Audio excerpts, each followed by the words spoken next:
Hello and welcome to the Myers-Briggs-University podcast, a show where every other Wednesday I'll talk about the Myers-Briggs personality types in a new way that is easy to understand so you can improve your relationships with the people around you and also yourself by learning why exactly we are the way we are.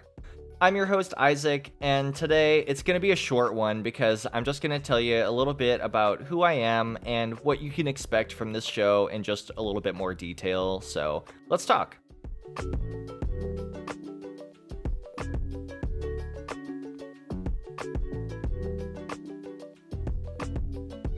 I am so excited to be talking about this right now because this podcast has been something I've wanted to do for a long time and is only now coming into existence for a number of reasons, really. But the most important thing is that I've gotten it off the ground, it's here, it's happening, and it's going to be great. So thanks so much for showing up to listen in. Making this episode is definitely a reward to myself because it means that the writing for the next 5 is already done. So, like I said, this podcast is all about the Myers-Briggs personality types created by Isabel Briggs Myers and Catherine Cook Briggs, who based their ideas on famous psychologist Carl Jung's work. I learned about these types when I was a teenager and was immediately fascinated by them because it helped put myself and especially other people into a new context that made it so much easier to understand for me.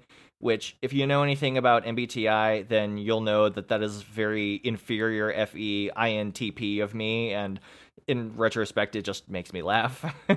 If you don't know what any of that means, that's okay, because you're in the right place. I'll teach you, starting from the very beginning for a very low barrier to entry. That is, if you keep listening and are interested, obviously.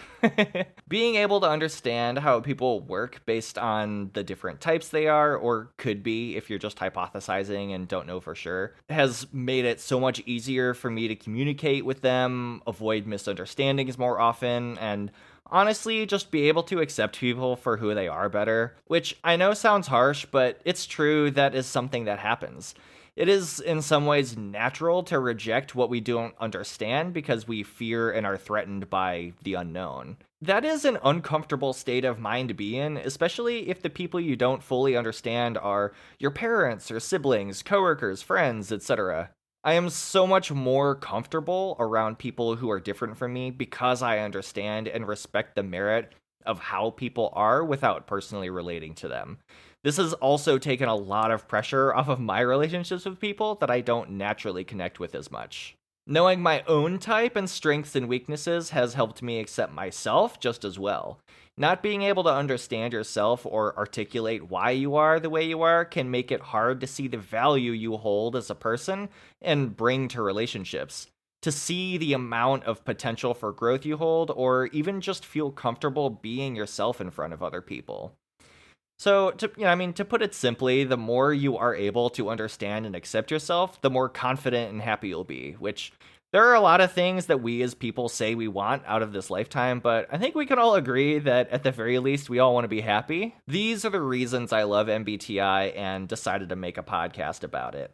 I want to be able to help people the same way learning about it helped me. I even met my spouse through a mutual interest in MBTI, and we've been happy together for almost a decade. Having a mutual interest in MBTI isn't a requirement for a successful relationship, obviously, but understanding how it works has definitely helped us put each other's actions into context and resolve problems when they arise, because no matter how happy you are or how mentally stable you are, people will always make mistakes and cause problems. But when they do, and you have to find a way to work it out, understanding each other and yourselves goes a long way towards making that happen.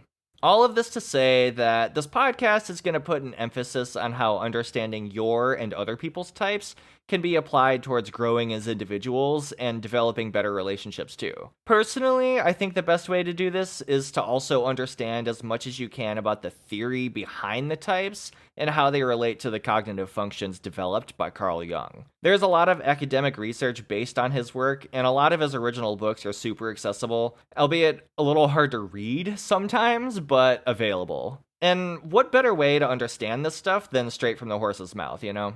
I'll be referencing as much of this material as I possibly can when connecting it back to self or relationship improvement, because understanding how and why something is the way it is crucial to remembering it, assigning value to it, and actually applying it in the future. At least, that's what my dominant TI tells me.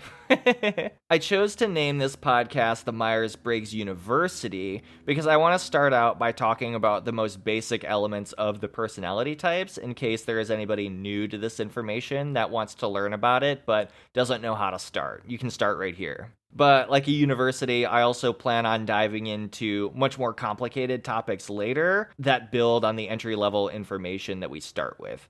So if you have an intermediate knowledge base and you want to know more, stick around because we'll get to that stuff too.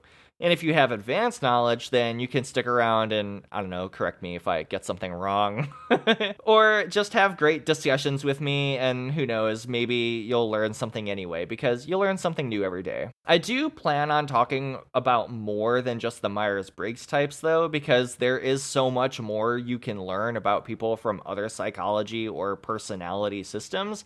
So I do plan on having episodes about the Enneagram, the instinctual variants, socionics, maybe the big five, and even, stay with me, astrology too. I know a lot of people who like psychology will kind of draw the line at astrology and throw it out the window because it isn't scientific enough. And it's not that I don't see the logic in their argument. It's just that I think it's a little bit more complicated and nuanced than that. And those overlooked nuances are enough to convince me that astrology deserves a seat at the table too. Not to mention that the big man Carl Jung himself loved studying astrology. So if it's good enough for him, it's good enough for me. Still, you're more than free to choose to listen or not listen to any episodes you wish, MBTI, Enneagram, astrology, or whatever. I'll take no offense to other people's listening patterns as long as everyone's respectful. That's really all that matters. We're still going to start with MBTI as the predominant topic for the time being, though. It is the name of the show, after all. That's all I really have to say about the podcast at the current moment, so please, if any of this sounds interesting, go ahead and give my first few episodes a listen and see if anything resonates with you. Even if you just listen to the first one and think, okay, I've gotten everything I wanted out of the show, I'm still super grateful you gave it a shot and checked it out. If you've made it this far, thank you so much for tuning in to the Myers-Briggs University podcast today. If you want more personality content before the next episode, you can support me on Patreon at patreon.com/mbuniversity. For only $5 a month, you can participate in a private group chat about all things personality with myself and other members. You'll gain access to written transcripts of all my episodes, and I'll give you a fun, personalized shout out here on the podcast. If you're not interested in monetary support, that's totally fine. You can always just leave a review on the podcast, like hopefully 5 stars, to help all of the algorithms get the podcast to new people who can benefit from tuning into the episode you just listened to. You can also interact with me on socials, mainly Instagram and Tumblr, where I'll post funny memes and a wealth of additional MBTI information too. Links to those are in the description of this episode.